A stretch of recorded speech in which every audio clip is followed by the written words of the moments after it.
नमस्कार दर्शकों, मेरा नाम संदीप आर के सिंह। प्रारंभ पर आप सबका स्वागत। और आज हमारे साथ हैं प्रोफेसर क्षितिज पटकुले जी। सर, बहुत बहुत स्वागत।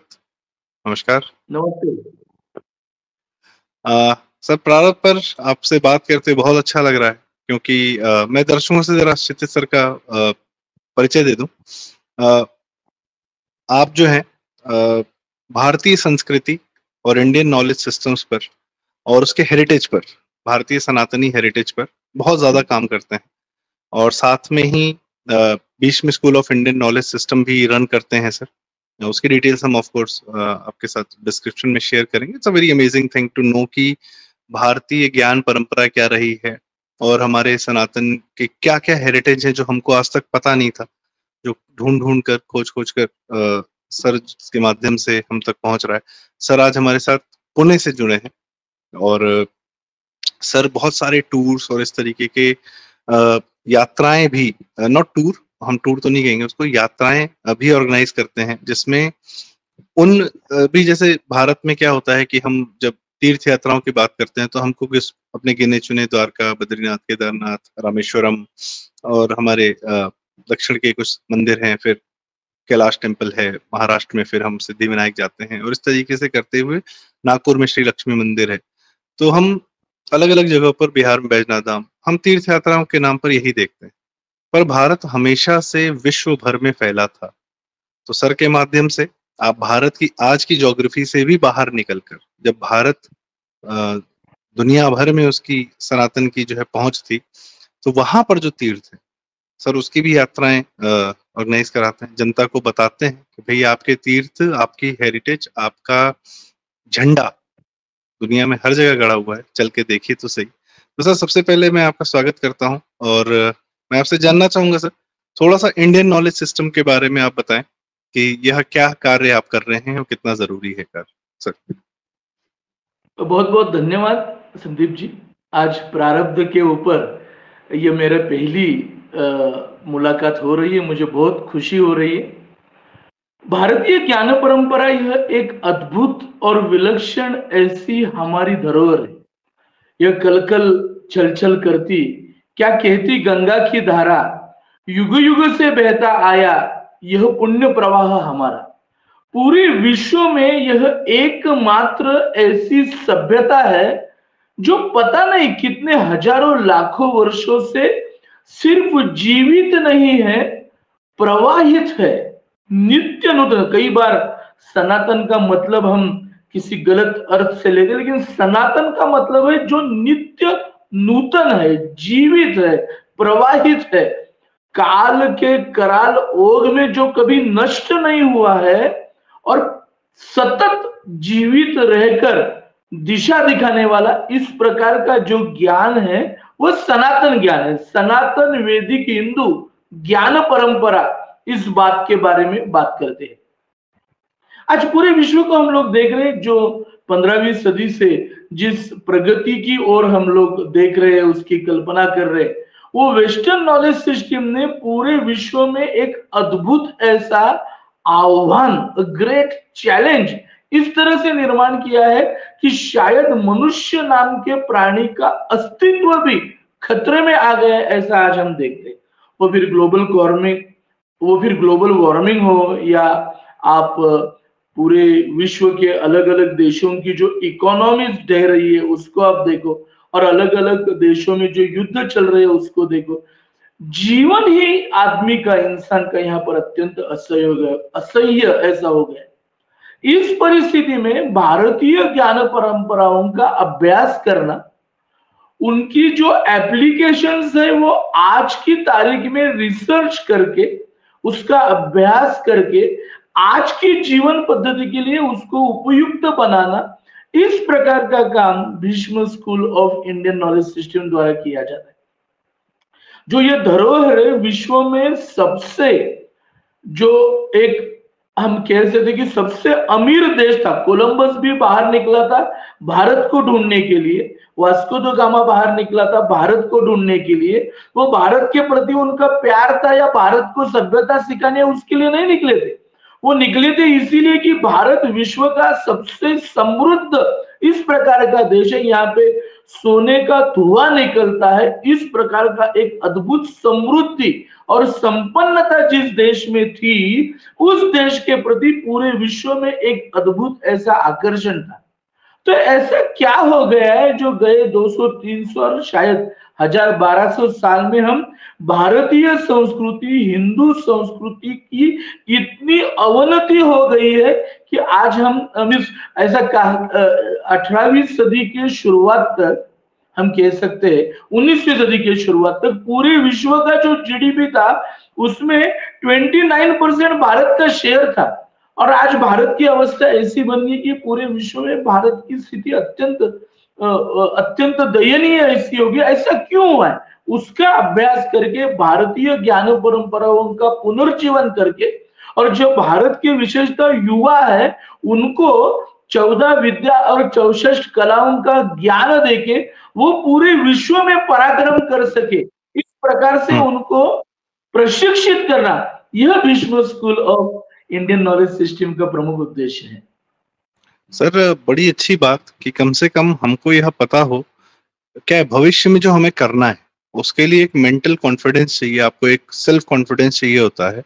एंड वो जो है आपके पूर्वजों के कामों से ही कि वो किस ज्योग्राफी में, किस टाइम फ्रेम में क्या कर रहे थे, अगर हमें फिर ये थोड़ा सा एहसास होता है कि अच्छा वो कर सकते थे तो हम भी आज कर सकते हैं। We are very much abundant with a lot of more resources and दुनिया में हमको क्या लेके जाना है। बड़ा अच्छा उदाहरण दिया आपने कि अलेक्जेंडर वगैरह आए तो प्लंडर करने ही आए, उनके लिए पैसा कमाने का या वेल्थ का मतलब है कि दूसरे को लूट लो। हमारे लिए ट्रेड था, हम अपनी सनातन लेके जा रहे थे, हमने कहीं युद्ध नहीं किया, पर लोगों ने हमको खुद अडॉप्ट किया, हमारी बेहतर परंपराओं को। तो अभी मैं दर्शकों के साथ एक वीडियो शेयर करना चाहता हूँ कि आप देखें कि सर ने किस प्रकार से विश्व की बहुत सारी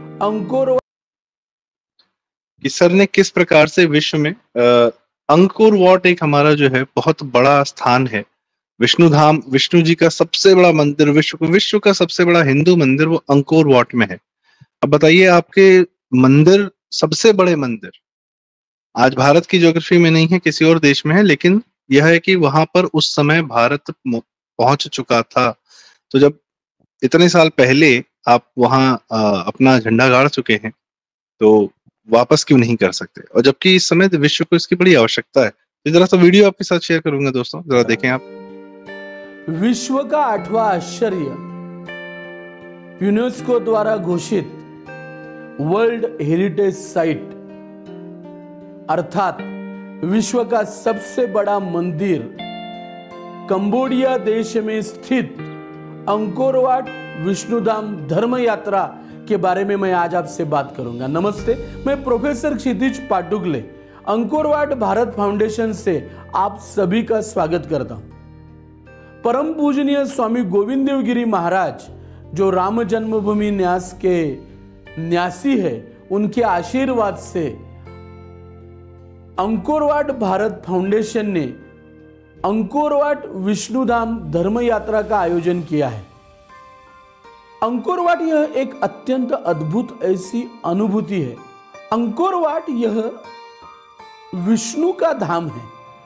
जैसे हमारे यहाँ तिरुपति है, द्वारका है, बद्रीनाथ है, पंढरपुर है, इस प्रकार का ही एक विष्णु का अत्यंत अद्भुत और विलक्षण आध्यात्मिक दैवी ऊर्जा से भरा हुआ स्थान है अंकोर वाट। अंकोर वाट को देखने के लिए पूरे विश्व से हर साल 50 से 60 लाख लोग इस कंबोडिया में जाते हैं। कंबोडिया यह देश थाईलैंड और वियतनाम के बीच में बसा हुआ है। पूरे विश्व से भारतीय संस्कृति के भारतीय पुराण ग्रंथ, अलग अलग वेद उपनिषद ग्रंथ और भारतीय ग्रंथों के ऊपर आधारित कथाओं पर वहां पर अद्भुत ऐसा शिल्पांकन किया गया है। रामायण, महाभारत, पुराण कथा, बुद्ध कथा, जातक कथा, इस प्रकार की कथाओं का एक शिल्पांकित किया हुआ ऐसा अद्भुत वास्तुकला वैभव हमें वहां दिखाई देता है। अंकोर वाट भारत फाउंडेशन ने यह प्रतिज्ञा की है कि 1 करोड़ भारतीयों को अंकोर वाट विष्णुधाम धर्म यात्रा पर ले जाएंगे और उनको अंकोर वाट विष्णुधाम का दर्शन कराएंगे। इस धर्म यात्रा में हम लोग अंकोर वाट विष्णुधाम के साथ साथ बयान, अंकोर थॉम, ताप्रोम, प्री खान, नीक पियान, अत्यंत नितांत सुंदर ऐसा बांटी श्री मतलब त्रिभुवन महेश्वर मंदिर, इसके साथ कबाल स्पियान और कुलेन माउंटेन जिसे 1000 लिंगा कहा जाता है, इस प्रकार की अलग अलग वास्तु स्थापत्य आविष्कारों का हम आनंद लेंगे। इसी के साथ इस धर्म यात्रा में अप्सरा नृत्य नाम का जो अत्यंत प्रसिद्ध सांस्कृतिक कार्यक्रम है उसकी अनुभूति लेंगे। नेशनल म्यूजियम का हम दर्शन करेंगे। टोनले सैप नाम का एक अत्यंत महाकाय जलाशय कि जैसे मानो छोटा समंदर ही हो, उसमें भी हम सैर करके आएंगे। इसी के साथ में इस धर्म यात्रा में भागवत कथा होगी और भारतीय ज्ञान परंपरा के आधार से वास्तु स्थापत्य तज्ञ इन सब संस्कृति का स्थापत्यों का विवेचन आपके सामने प्रस्तुत करेंगे। अंकोर वाट यह एक अनुभूति है, इसके लिए समय चाहिए। 7 दिन की यह धर्म यात्रा का आयोजन आपको एक अद्भुत आनंद देगा, आपकी बुद्धि को, आपके मन को और आपका जो इंटेलेक्चुअल है उसको भी एक नए प्रकार का ज्ञान प्रदान करेगा, ऐसा मुझे विश्वास है। इस धर्म यात्रा में हम 4 स्टार होटल में निवास करेंगे। पूर्णतः भारतीय पद्धति का शाकाहारी वेजिटेरियन खाना हम इस धर्म यात्रा में उपलब्ध कर रहे हैं। इसी के साथ में वहां पर जो लोकल प्रवास हम लोग करेंगे वो अत्यंत सुंदर आरामदायी ऐसे एसी वाहनों से करेंगे। इसी के साथ शॉपिंग के लिए भी समय यहाँ पर रखा गया है। वहाँ का जो नाइट मार्केट है, पब स्ट्रीट है, एक अलग प्रकार की जीवन पद्धति है, उसका अनुभव भी आप इस धर्म यात्रा के साथ में कर पाओगे। और हर एक व्यक्ति को अंकोर वाट विष्णुधाम इस नाम का ग्रंथ भेंट दिया जाएगा। मैं आप सभी को आह्वान करता हूं कि अंकोर वाट धर्म यात्रा में आप शामिल हो जाइए और एक प्राचीन भारतीय हिंदू संस्कृति का वैश्विक आविष्कार अनुभव कीजिए। नमस्कार।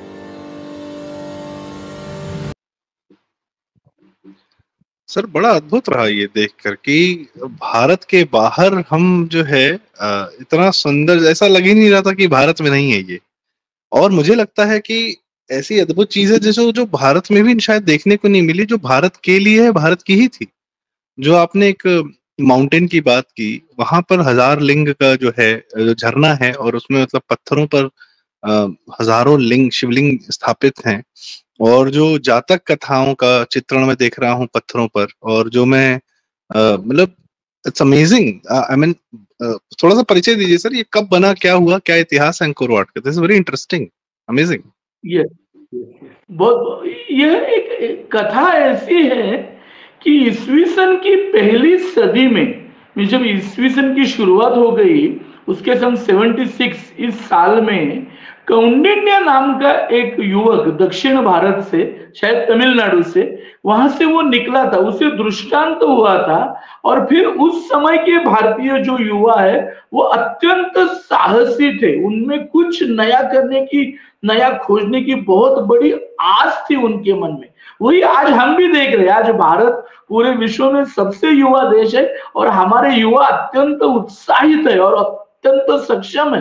तो उसी समय कौंडिन्य नाम का एक युवा जो दक्षिण भारत से निकला, उसके साथ में उसमें एक 35-40 ऐसे जहाजों का, छोटे छोटे बड़े जहाजों का, बोटों का समूह साथ में लेके वो निकला।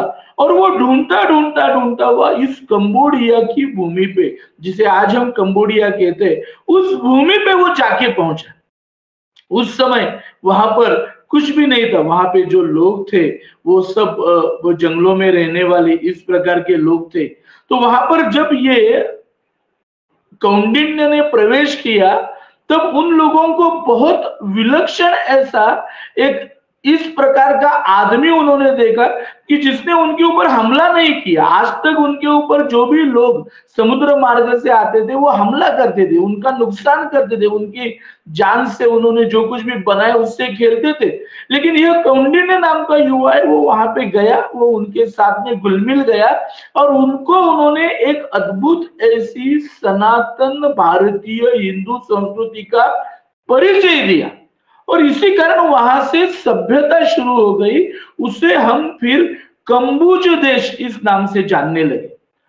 ईस्वी सन के पहले शतक से चलते हुए यह जो एक सभ्यता वहां विकसित हो गई। पहले वहां पे जो सभ्यता थी उसको फुनान इस नाम से जाना जाता है कि फुनान सभ्यता। ये फुनान शब्द भी चीन में, चीनी में लैंग्वेज, चाइनीज लैंग्वेज में लिखा हुआ है, लेकिन फुनान का अर्थ है श्री पर्वत। जैसे दक्षिण भारत में शैल्य, श्री शैल्य पर्वत है, वैसा श्री पर्वत, इसका ट्रांसलेशन फुनान है। उसके बाद में चेनला नाम की सभ्यता हुई और ईस्वी सन की 9वीं सदी में वहां पर एक अत्यंत विलक्षण ऐसे खमेर साम्राज्य का उदय हुआ। इस पूरी खमेर साम्राज्य ईस्वी सन की 9वीं सदी से ईस्वी सन की 14वीं सदी तक वहां पर विकसित हुआ, पनपता हुआ और वो उसने वहां पर बहुत बड़ा विस्तार किया। इस पूरे कार्यकाल में वहां पर भारत से जो ऋषि मुनि थे, कारागिर थे, आम लोग थे, विद्वान थे, उनका प्रवास वहां पर होता रहता था और उनके मार्गदर्शन के, उनकी प्रेरणा से भारतीय सभ्यता, भारतीय संस्कृति, भारतीय धर्म परंपरा, इस सब का वहां पर प्रचार प्रसार हुआ। जैसा आपने बहुत अच्छा शुरुआत में कहा कि हमने कभी किसी पर हमला नहीं किया, लेकिन हमारा जीवन ही इतना आदर्श था, हमारी जो जीवन पद्धति थी, हमारा जो आचरण था, हमारा जो व्यवहार था, वो इतना विलक्षण था कि पूरा विश्व हम जैसा व्यवहार करते हैं, हम जैसा आचरण करते हैं, उसको फॉलो करना चाहता था, हमारी संस्कृति अपनाना चाहता था। तो उसी कारण वहां पर आप कल्पना नहीं कर सकते, सैकड़ों हजारों मंदिरों का निर्माण हुआ। ईस्वी सन की पहली सदी से लेकर ईस्वी सन की 14वीं सदी तक वहां पर हजारों मंदिर बन गए। वो सब, वो शिव के मंदिर थे, वो विष्णु के मंदिर थे, वो ब्रह्मा जी के मंदिर थे, वो भगवान बुद्ध के मंदिर थे, लोकेश्वर नाथ के मंदिर थे, ऐसे अलग अलग प्रकार के। आज भी ऑन पेपर ये रिकॉर्ड नहीं है, लेकिन वहां पर 10,000 से ज्यादा मंदिरों के जो अवशेष हमें दिखाई देते हैं। अभी जो उनमें से विकसित हुई और हम जिसे देख सकते हैं, ऐसे 50-60 मंदिर है, तो उसमें से सबसे महत्वपूर्ण यह अंकोर वाट यह मंदिर है। अंकोर वाट इतना अद्भुत मंदिर है कि 12वीं सदी में सूर्यवर्मन दूसरा इस राजा ने ईस्वी सन 1112 से लेकर 1150 तक उसका वहां पे राज्य था। 1112-13 समथिंग, तो 1150 तक उसका राज था और वहां पे उसने, उसका जो एक प्रमुख सलाहकार था उसका नाम था दिवाकर पंडित। उसके मार्गदर्शन में ये सूर्यवर्मन दूसरा बहुत बड़ा विष्णु का भक्त था। जैसा हम अर्जुन को जानते हैं या हम इस प्रकार का एक अद्भुत, उसको विष्णु भगवान के प्रति बहुत प्रेम था, बहुत भक्ति थी, बहुत आस्था थी। इसलिए उसने प्रण किया कि मैं एक ऐसा अद्भुत कलाकृति बनाऊंगा। कल्पना कीजिए 12वीं सदी में जब पूरे विश्व में कहीं विकास का आपको एक अंकुर भी नहीं दिखाई दे रहा है, उस समय अंकोरवाट परिसर में, कंबुज देश में 10 लाख से भी ज्यादा लोग रहते थे। उस समय पेरिस में या लंदन में कुछ 100 लोग रहते थे। उस समय वहां पर एक ऐसी विलक्षण सभ्यता विकसित हुई। इस प्रकार का एक मंदिर जो वहां पर उन्होंने बनाया, वो आज भी पूरे विश्व में सिर्फ हिंदू धर्म का नहीं, किसी भी धर्म का, किसी भी संप्रदाय, रिलीजन का सबसे बड़ा धार्मिक स्थल, ऐसी मान्यता अंकोर वाट को। तो एक अत्यंत, और वो सिर्फ मंदिर है क्या? वो सिर्फ मंदिर नहीं था, वहां पर कंटिन्यूअसली, निरंतर अलग अलग प्रकार के यज्ञ होते थे। भारतीय संस्कृति ये मूलतः वैदिक संस्कृति है और ये यज्ञ संस्कृति है। वहां पर अलग अलग बड़े बड़े यज्ञ दिवाकर पंडित के मार्गदर्शन में होते रहते थे। अत्यंत आध्यात्मिक और धार्मिक प्रवृत्ति के इस प्रकार के वहां के राजा थे। इसलिए अलग अलग, जैसा अंकोर वाट मंदिर है, वैसे अंकोर वाट का पहले नाम था नगरम, तो उसको नगर मंदिर कहा जाता था, नगर का मुख्य मंदिर। लेकिन बाद में वहां पे फ्रेंच लोग आ गए, जैसे हमारे यहाँ अंग्रेजों ने उनका स्थान जमा, फ्रेंचों ने यहाँ पे स्थान जमा। फ्रेंच लोगों को न का उच्चारण नहीं कर सकते, तो न का तो उसका अंगकोर हो गया, अंगकोर। और फिर उसको बाद में 14वीं सदी के बाद, 15वीं सदी के बाद बौद्ध परंपरा का और विशेषतः थेरवाद का प्रभाव वहां पर रहा। इसके कारण फिर उसको पैगोडा करके वाट शब्द लगा गया। तो नगरम ये जो शब्द था उसका फिर अंकोर वाट इस प्रकार का नाम हो गया। 500 एकड़ से भी ज्यादा ऐसे एक भूमि पे वसा हुआ, चारों बाजू में जिसका पानी बह रहा है, इस प्रकार का एक मीन्स स्थापत्य की दृष्टि से, इंजीनियरिंग की दृष्टि से, आर्किटेक्चर की दृष्टि से आज भी पूरे विश्व में ऐसा मंदिर बनाने की तो बात छोड़ दी, इसकी कल्पना भी करना असंभव है। ऐसा एक विलक्षण अद्भुत चमत्कार हमारे प्राचीन पूर्वजों में कंबुज देश में बनाया। इसका मुझे लगता है एक अद्भुत ऐसा, यह एक अत्यंत महत्वपूर्ण, और शायद कंबुज देश या इंडोनेशिया, चंपा देश जिसे आज हम वियतनाम कहते हैं, थाईलैंड जिसके सयाम देश कहा जाता था, ये पूरे एक अखंड भारत की जो हमारी कल्पना है, और वो वास्तव में थे उस समय, वो अखंड भारत का एक हिस्सा था, उसका यह एक अत्यंत अभूतपूर्व आविष्कार माने अंकोर वाट है। जी, अरे सर, मतलब मैं देख रहा हूँ आपने बताया 2000 साल पहले यह बना है, और 2600 साल पहले, या मतलब अराउंड, जो हम देखते हैं कि जो विश्व की बड़ी प्रसिद्ध जिन जिन बिल्डिंग्स का या जिन पुराने हिस्टोरिकल रेफरेंसेस दिए जाते हैं, पिरामिड्स हो या कोई हो, या आपका माचू पिच्चू हो, या उधर इंकास का हो, कुछ तो, या इवन यूरोप का देखा जाए, तो इट्स नॉट कि बहुत इसके पैरेलल ही है ऑलमोस्ट। और मैं ये देखता हूँ कि क्या अद्भुत नक्काशी है। हम विश्व में कहीं भी किसी भी जगह पर, किसी भी बड़ी बिल्डिंग पर, बाहर में, अंदर में चलिए पेंटिंग होती, नक्काशी होती, बहुत सारी चीजें, बाहर में कहानियों को कहती हुई इतनी अद्भुत नक्काशी जो है, वो भी आज सरवाइव करती है। और मेरा एक व्यक्तिगत अनुभव भी रहा सर, शेफाली वैद्या जी हैं, उनका एक मैं वीडियो देख रहा था, तो उन्होंने बताया था कि गोवा में इंक्विजिशन जब हुआ, तो गोवा में पोर्तुगीज ने सारे मंदिर तोड़ दिए, सारे ही मंदिर तोड़ दिए, बहुत बुरा हाल किया था। और सिर्फ एक मंदिर पोर्तुगीज से आने से पहले का बचा हुआ था, वो कर्नाटक बॉर्डर पे कहीं दूर जंगलों में है, तांबड़ी सुरला करके जगह है, बड़े छोटा सा प्यारा सा सुंदर सा मंदिर है, 1200 साल 1300 साल पुराना है। क्या अद्भुत नक्काशी, क्या सुंदर। मैं कंबोडिया क्या, न सिर्फ अंकोर वाट मंदिर, मैं आपसे जानना चाहूंगा सर, इसके आसपास जो भी है, आपने एक महेश्वर मंदिर बताया, फिर आपने वो जलप्रपात की बात बताई, जहां पर कि झरने के नीचे जहां जल बह रहा है, लगातार बह रहा है, वहां पत्थरों पर नक्काशी की गई है, वहां पर शिवलिंग है, तो अद्भुत आस्था रही होगी। और ये सिर्फ ऐसा नहीं कि वहां कोई गया मंदिर बना दिया, आप बता रहे नगर है, वहां पहले लोग रहते थे, 10-10 लाख लोग रहते थे। मुझे तो हम्पी की याद आती है कि 500 साल पहले Hampi was the biggest city in the entire world, richest and biggest city in the entire world. Karnataka में हमारा हम्पी उजाड़ दिया गया, खैर वो अलग कहानी।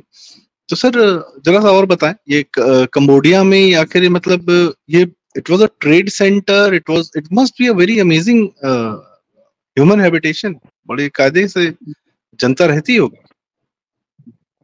नहीं, ये जैसा मैंने कहा कि उस समय भारतवर्ष एक अत्यंत समृद्ध इस प्रकार का जीवन पद्धति थी, सभ्यता थी। हमने हर एक व्यक्ति को उसका पूर्णतः विकास करने का मौका दिया है। उसका आध्यात्मिक विकास हो, उसका अधिभौतिक विकास हो, उसका अधिदैविक विकास हो, हर प्रकार से जो इंसान यहाँ जन्म लेता है उसको हर प्रकार का अपॉर्चुनिटीज प्राप्त हो, इस प्रकार की यह विचारधारा थी। तो इसके कारण जहां जहां पर means India, Bharat was like standard thing for the world. जैसा हम देखते हैं कि अभी मलेशिया नाम कहां से आया, तो जैसा हमारा केरल राज्य है, अभी उसके पहले नाम था मलय देश, तो मलय को कॉपी करके, भारत में मलय को कॉपी करके मलेशिया बना गया। हमारे यहाँ जो कन्याकुमारी था उसका कन्याकुमारी को कॉपी करके केनिया देश में केनिया नाम दे दिया।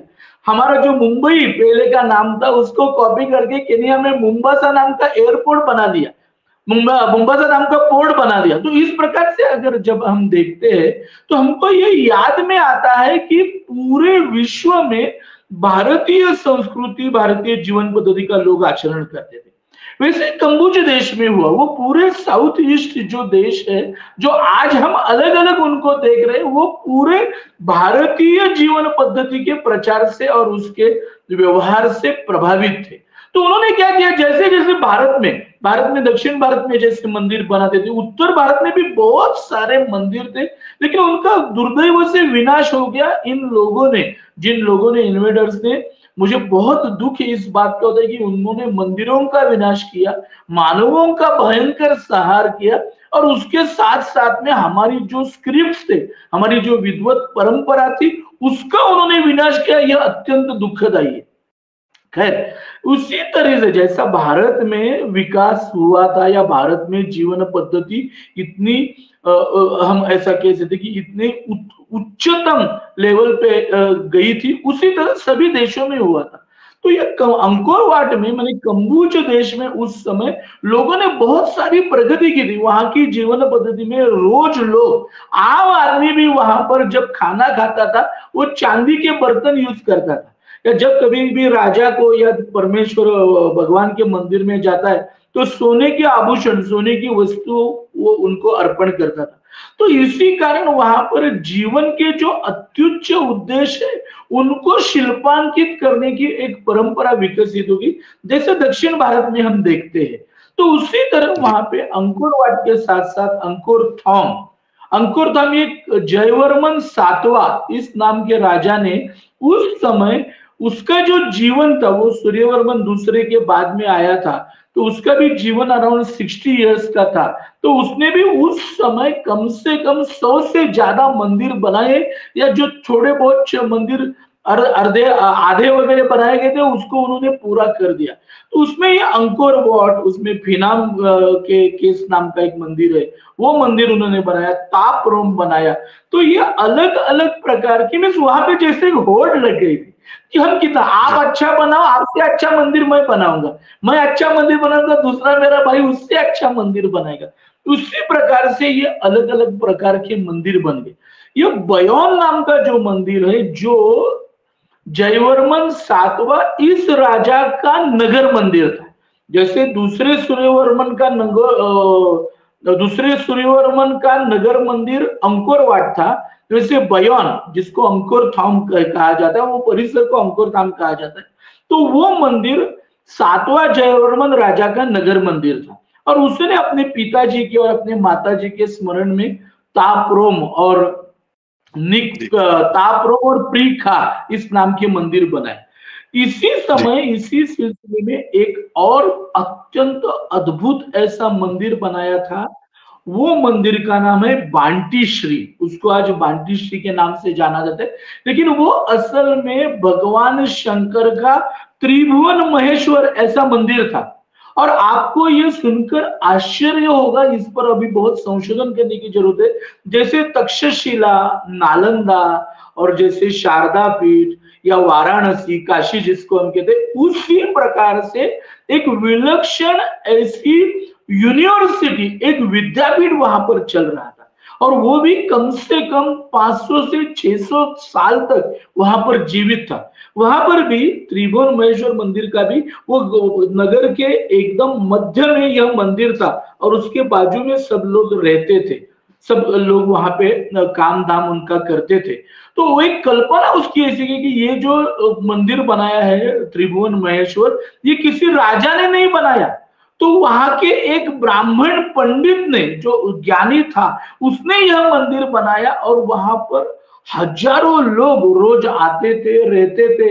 वहां पर आश्रमशाला थी, वहां पर पाठशाला थी, वहां पर अलग अलग प्रकार के अभ्यागतों के लिए निवास के लिए वहां पर व्यवस्था थी।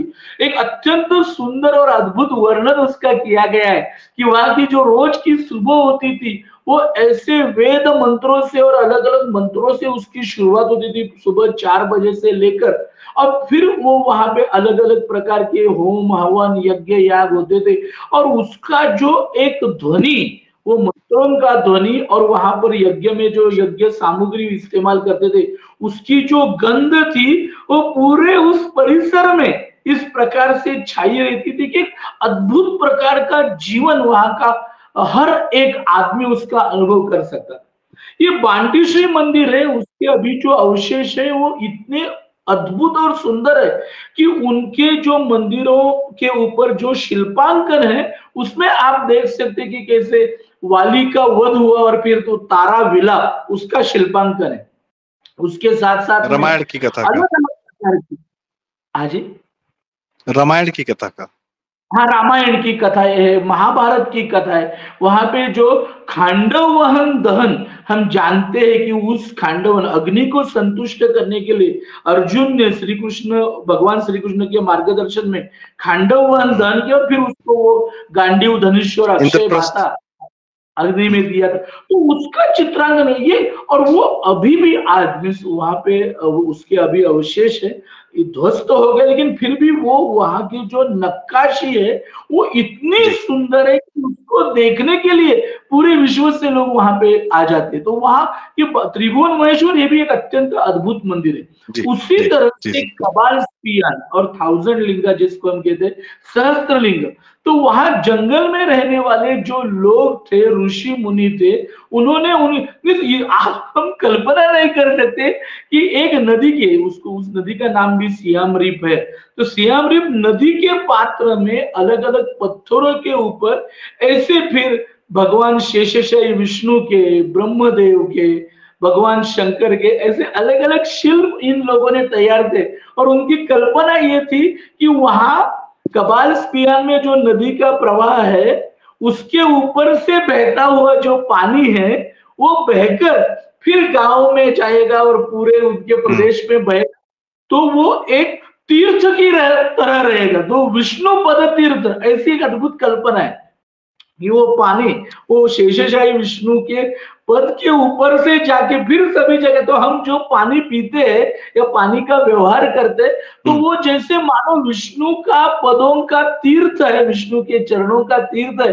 तो इस विचार देखिए कि पानी को कितना महत्व दिया गया था, और उसको जैसे तीर्थ के रूप में देखे तो जो कुछ भी इंसान उसका इस्तेमाल करेगा वो बहुत ध्यान से और समझकर उसका इस्तेमाल करेगा। इस प्रकार की एक सांस्कृतिक कल्पना इसके माध्यम से पूरे समाज में प्रक्षेपित की गई थी। तो ऐसे अलग अलग मंदिर कह रहा था। तो ये अंकोरवाट के साथ साथ जो हम अभी, मुझे तो कई बार लगता है कि कंबोज देश में घूमने के लिए आपको 1 साल चाहिए, तो तब आप तो थोड़ा सा न्याय दे पाओगे। नहीं, आपने जितने अच्छे से एक्सप्लेन किया है, मतलब वो तस्वीरें कुछ आंखों के सामने आ रही हैं, देखी भी हैं, और मुझे लगता है कि व्यक्तिगत रूप से देखना कितना बड़ा, उसका कितना बेहतरीन अनुभव होगा। और मुझे लगता है शायद इसीलिए आप ये विष्णु धाम यात्रा भी करवा रहे हैं कि लोग इसका अनुभव करें।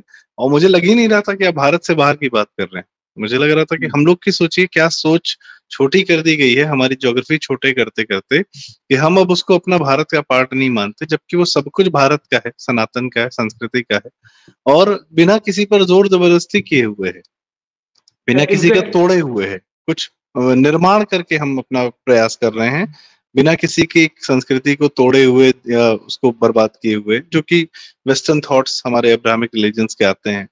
तो आई थिंक कि आप जो ये यात्रा करवाते हैं, मुझे लगता है इस साल भी आप करवाने जा रहे हैं, और उसकी डिटेल जो है हम अपने दर्शकों के साथ अभी हमारे इस चैनल के डिस्क्रिप्शन में भी शेयर करेंगे। प्लस उस वीडियो में भी हमने देखा कि आप तमाम तरीके के लोगों को लेकर गए। मुझे लगता है बच्चों को लेके जाने वाली बड़ी अच्छी जगह है कि आप बच्चों को दिखाएं कि आपका क्या बेहतरीन इतिहास रहा है। तो feel that confidence in your kids. जी सर। ये बेसिकली हमारे बच्चों ने और युवाओं ने देखना चाहिए एक ऐसा नैरेटिव हमारे ऊपर थोप गया कि ये जो भारत के लोग हैं, जो भारतीय हिंदू लोग हैं, वो गधे हैं, वो सिर्फ सांप से खेलने वाले लोग थे और उनको कोई सभ्यता नहीं, उनका विज्ञान से कोई संबंध नहीं, उनका विकास से कोई संबंध नहीं, और इनको कुछ आता ही नहीं था। इस प्रकार का एक जो नैरेटिव गढ़ा दिया और उसका इफेक्ट आज हम देख रहे हैं। आज की जो हमारी युवा पीढ़ी है 70% बिलो 35, तो 80 करोड़ 90 करोड़ से ज्यादा जो युवा है, उनको ऐसा लगता है कि इस देश में कोई दम ही नहीं है, इस देश में कुछ है ही नहीं है, कुछ पोटेंशियल ही नहीं है। उनको हम लोग ये दिखाना चाहते हैं, जैसा मैंने ये प्रतिज्ञा की है कि 1 करोड़ हिंदुओं को, 1 करोड़ भारतीयों को मैं अंकोरवाट का मंदिर का दर्शन कराने लेके जाऊंगा। ये प्रतिज्ञा इसलिए की है कि इन बच्चों को, इन युवाओं को यह जानना चाहिए कि हमारे जो पूर्वज थे और जो सभ्यता आज तक हमारे पास आई है, वो इतने विद्वान थे, और वे विद्वान सिर्फ अध्यात्म ज्ञान में नहीं थे, सिर्फ धार्मिक ज्ञान में नहीं थे, वो इंजीनियरिंग में थे, वो आर्किटेक्चरल में थे। They were fond of each and every type of science. अगर इनके पास ये ज्ञान नहीं होता तो इतने बड़े बड़े मंदिर वो कैसे बना पाते? इतने हजारों लोग भारत से जाकर वो कंबुज देश में वहां पहुंचे, अगर उनके पास नौका नयन शास्त्र का कोई अभ्यास नहीं होता तो वो कैसे कर पाते? तो मुख्य उद्देश्य अंकोरवाट यात्रा का, मीन्स मैं ये कहना चाहता हूँ, it is something like a spiritual awakening in masses, in Hindu. यह एक उद्देश्य है। उसके साथ साथ यह भी बहुत बड़ा उद्देश्य है कि हमारे युवा लोगों को, हमारे बच्चों को इसको देखना चाहिए। इतनी भव्य कल्पना अस्तित्व में लाने वाले जो हमारे पूर्वज थे, उन्होंने जैसा काम किया वैसा काम हम भी कर सकते हैं, हम भी पराक्रम कर सकते हैं, हम भी हमारे देश के लिए, हमारे राष्ट्र के लिए, हमारी संस्कृति के लिए, सभ्यता के लिए एक अद्भुत कार्य कर सकते हैं, ऐसा अभिमान उनमें जग जाए। इस प्रकार का मूलतः धर्म यात्रा उनका उद्देश्य है। सर मुझे तो लगता है कई बच्चे जब देखेंगे उसको तो सबसे पहले उनके मन में आएगा कि बड़े होके वो भी कुछ ऐसा बनाएं, कुछ ऐसा कर सके, और the world is out open to build Sanatan again, और वो भी इन मंदिरों के माध्यम से, क्योंकि हमको अपना इतिहास बस उन्हीं पत्थरों के माध्यम से पता है जिन पत्थरों को पूजा जाता था, जिन पर इतने भव्य जिनके माध्यम से इतने भव्य मंदिर बनाए गए, चाहे वो दक्षिण का बृहदेश्वर टेम्पल हो या केदारनाथ हो या बद्रीनाथ हो या हमारे, मतलब कोई ऐसी जगह नहीं है जहां हमें शक्तिपीठ है हमारे बहुत सारे। तो और सबसे जरूरी सर इसलिए भी मुझे लगता है क्योंकि हम किसी का विनाश नहीं चाहते, हम किसी का विनाश नहीं करते। हमारे इतिहास में नहीं लिखा कि हमने 10 करोड़ दूसरे लोगों को मार दिया एक अपने विचार के कारण कि हमारी जन्नत कहीं और है और हमको जो है सबको जन्नत लेके जाना है, तो उनका जन्नत का रास्ता तब तक नहीं पहुंचेंगे जन्नत जब तक भारत बर्बाद नहीं कर देंगे वो लोग। तो इस तरीके की थॉट प्रोसेस के साथ हम नहीं जीते हैं।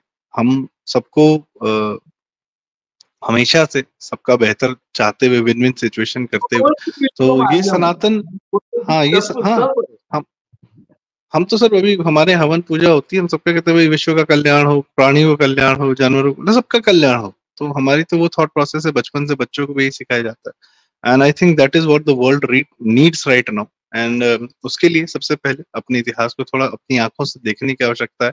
बहुत अच्छा कार्य कर रहे हैं सर आप, कि आप इस प्रकार की यात्राएं, धाम यात्रा और विष्णु धाम आप ऑर्गेनाइज कराते हैं। तो मैं दर्शकों से अगर किसी की इच्छा हो जाने की, या अभी मेरे ख्याल से सितंबर में आप ये फिर से हर साल ऑर्गेनाइज करते हैं, सितंबर में भी ऑर्गेनाइज कर रहे हैं सर जी?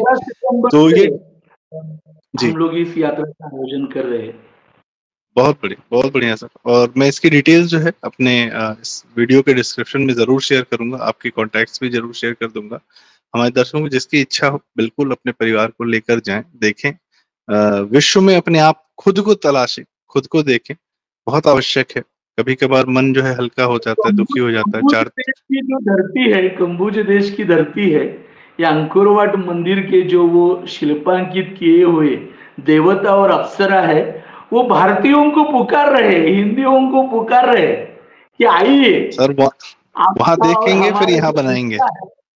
हाँ जी जी। अभी हमारी शुरुआत हुई है अयोध्या से, श्री राम जन्म भूमि से। राम जी का इतना भव्य मंदिर बना है और बाकी चीजें अपनी जगह हैं। अयोध्या और श्री राम सब पूरे ना सिर्फ अयोध्या वासियों के हैं, पूरे देश के हैं, सबके हैं और विश्व के भी हैं। और आप कंबोज देश जाइए, कंबोजिया जाइए, वहां भी देखिए जी। इंडोनेशिया का रामायण है।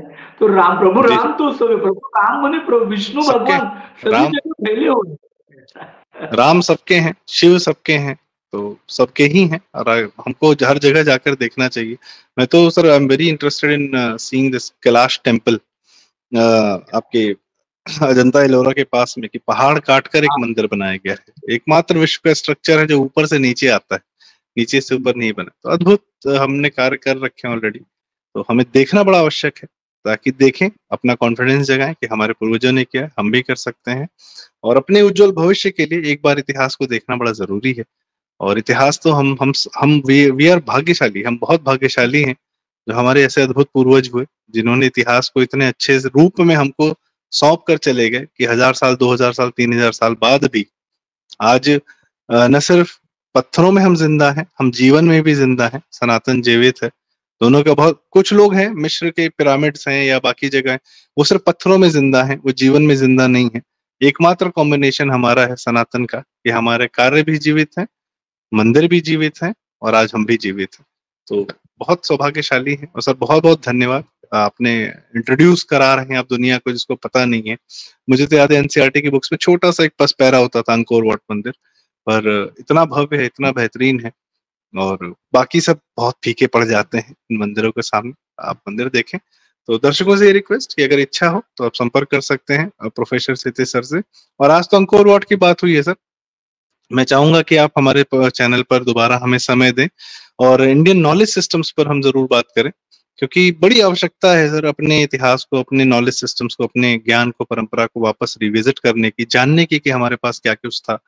और मतलब महाराष्ट्र की धरती तो मैं नमन करता हूँ कि न सिर्फ तिलक जी, न सिर्फ छत्रपति शिवाजी महाराज, बल्कि भंडारकर ओरिएंटल रिसर्च इंस्टीट्यूट, इन सबके इतने अद्भुत कार्य हैं कि हम आज भी इन कार्यों का मतलब स्वाद ले रहे हैं, वो उसका हमको मिलता है। तो बहुत बहुत धन्यवाद क्षितिज सर। और आप भी यदि जनता से, हमारी दर्शकों से कुछ कहना चाहें तो कहें, फिर हम इस चर्चा का समापन करते हैं आज। जी सर। मैं पहले तो संदीप जी का और प्रारब्ध इस यूट्यूब चैनल का बहुत आभारी और उनका मैं अभिनंदन करता हूँ। हमारे देश का प्रारब्ध बदलने का भी समय आ गया है। मैं सभी दर्शकों को कहना चाहूंगा कि आज हमें जो जरूरत है कि हमें आज सिर्फ प्रभु राम की जय, प्रभु कृष्ण की जय, छत्रपति शिवाजी महाराज की जय, ऐसा जय जयकार करके नहीं रुकना पड़ेगा, नहीं रुकना चाहिए। हम सभी को श्री राम बनना चाहिए, हम सभी को श्री कृष्ण बनना चाहिए, हम सभी को छत्रपति शिवाजी महाराज बनना चाहिए, हम सभी को महाराणा प्रताप बनना चाहिए। अब सिर्फ जय जयकार से बात नहीं चलेगी। जो हमारी जो परंपरा है, हमारा जो इतिहास है, उसको उसका सिंहावलोकन करके हमको फिर से खोजना जरूरी है। पूरा विश्व हमारी राह देख रहा है। विश्व गुरु का मतलब सिर्फ आध्यात्मिक गुरु और धार्मिक गुरु ऐसा नहीं है। हम सिर्फ मेडिटेशन में सिखाएंगे, आयुर्वेद में सिखाएंगे, ऐसा नहीं। हम पूरे विश्व को अभी जीवन कैसे जीना चाहिए इसके बारे में शिक्षा देना, यह हमारा बहुत बड़ा कर्तव्य है। आज मैं देख रहा हूं कि पूरे विश्व में एक जगह पे हम देख रहे कि पूरा विश्व बूढ़ा होते जा रहा है। आज अमेरिका 65-70 से ज्यादा उनका एवरेज एज है, जापान का एवरेज एज 70 से ज्यादा, यूरोपीय लोग बूढ़े होते जा रहे। पूरे विश्व में सबसे जो युवा ऐसा हमारा भारत देश है। इन युवाओं को, ये सब युवा मेरे बच्चे हैं, आपके बच्चे हैं, वो सब ऐसा जैसा वसुधैव कुटुंबकम हम कहते हैं, ये सब हमारे बच्चे। इन बच्चों को हमें भारतीय ज्ञान परंपरा से, भारतीय कौशल्य से, जो 64 कलाएं हैं, वो कलाएं का मतलब स्किल्स है, उन स्किल्स से और भारतीय ज्ञान जो मूलभूत तत्व ज्ञान है उससे उनको हमें प्रशिक्षित करना होगा। और ये हमारे बच्चे, हमारे युवा पूरे विश्व पर राज करेंगे, लेकिन वो राज अमेरिका जैसा, रशिया जैसा, जैसा भी हम देख रहे हैं, चाइना जैसा, ऐसा नहीं करेंगे। वो अपने आचरण से, अपने सद्गुण से, अपने अच्छे कर्मों से पूरे विश्व के ऊपर राज करेंगे।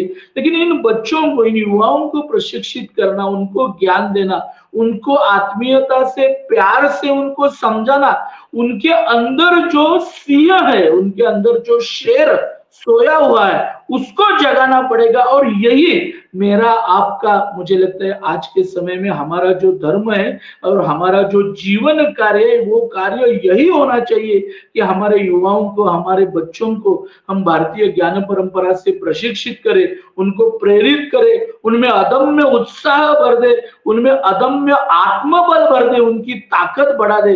तो मैं आप सभी दर्शकों का आह्वान करना चाहूंगा कि हम सब साथ में आए और भारतीय ज्ञान परंपराओं का उद्धारण करें, जीर्णोद्धार करें और पूरे विश्व को एक नया आयाम प्रदान करें। नमस्कार जी। नहीं सर, इतने अच्छे से आपने एक्सप्लेन किया। अभी मतलब ये एक ऊर्जा का संचार ऑलरेडी हो रखा है, हो गया है। और क्या कहते हैं, मुझे लगता है इतना अद्भुत उद्बोधन रहा आपका। Thank you so much for telling us all these amazing things and sharing your experiences. Again जनता से ये रिक्वेस्ट, भारत माता की जय सर, बिल्कुल भारत माता की जय। और जनता से हमारे दर्शकों से यही अनुरोध कि यदि आप इच्छुक हो तो डू लेट अस नो। हम अपनी कॉन्टैक्ट डिटेल्स आपको जो है शेयर कर देंगे इस डिस्क्रिप्शन में। और सर से आग्रह, सर आगे आप भी समय दें, बाकी और भी बहुत सारे विषय जिन पर बातचीत होगी। आज विष्णु धाम की यात्रा की गई है, कल किसी और ज्ञान परंपरा की यात्रा की जाएगी। बहुत बहुत धन्यवाद क्षितिज सर, बहुत बहुत धन्यवाद। थैंक यू दर्शकों हमें सुनने के लिए। वीडियो लाइक करें, शेयर करें। हो सकता है आपके माध्यम से किसी और तक ये बात पहुंचे, वो जाना चाहें, वो देख के आए। बाकी तो क्या कहते हैं, हम सिर्फ जानकारी शेयर कर सकते हैं। कर्म आपका। बहुत बहुत धन्यवाद। नमस्कार। Thank you so much.